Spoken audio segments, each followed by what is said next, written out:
Good evening, everyone. Today we made the switch to daylight saving time. So I hope you're all now expecting spring will sprout up immediately. It's a really good time of year, once we recover from the loss of time, that is. So this week we look at the history of reconciliation, penance, confession, whatever terms we're going to be using for the sacrament. And I know when I was doing my studying, this was probably the most surprising section of what I learned. It's intricate, and it was even more surprising to me than the history of the Eucharist, which had its own sense of revelations to me. So besides this introductory video, I posted the unit and the readings. So Kate Dooley's article on the history of penance, she died recently, a member of the faculty at Catholic University. And really, Kate's field was not liturgy, but catechetics. And she wrote extensively on the history of penance, but from a catechetical perspective. So while covering all the bases with history, she really poses questions that we need to answer for today. So I thought that, I moved her article to the first, so I think that's what you ought to put your time and energy into, reading her article and thinking about the issues that she raises there. In my discussion, I just, give a really brief overview of the history of canonical penance and monastic penance, taking us to where we are at the moment.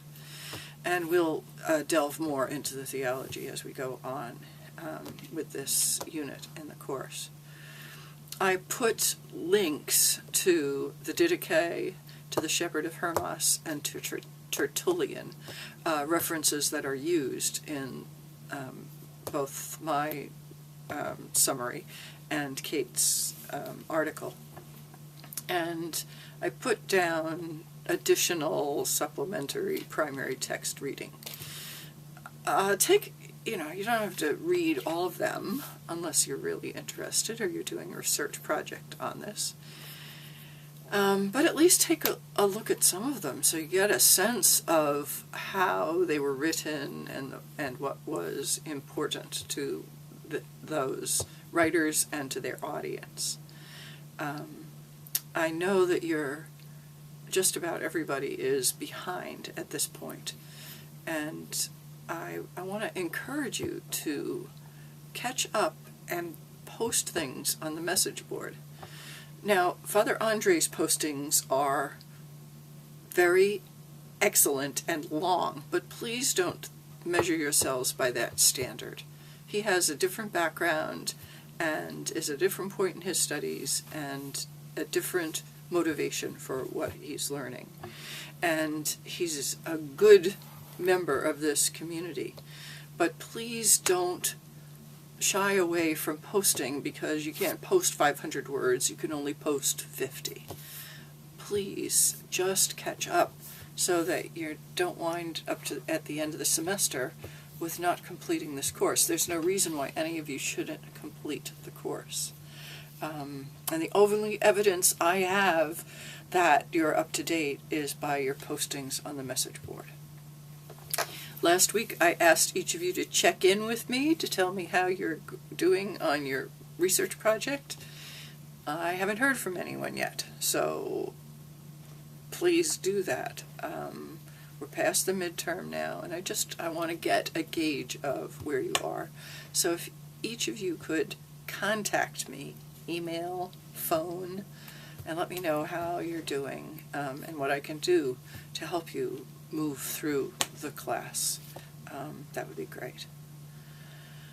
Okay, I think that covers the bases there. There's only one question on the message board this week, discussion board, sorry. And it's really a reaction to learning about this history. So it's more of a reaction paper rather than you having to think about anything too profound. Okay? I will post another unit on Monday. I know it's Holy Week, but that'll give you some more time to work on the unit. Okay? Have a good week. Bye.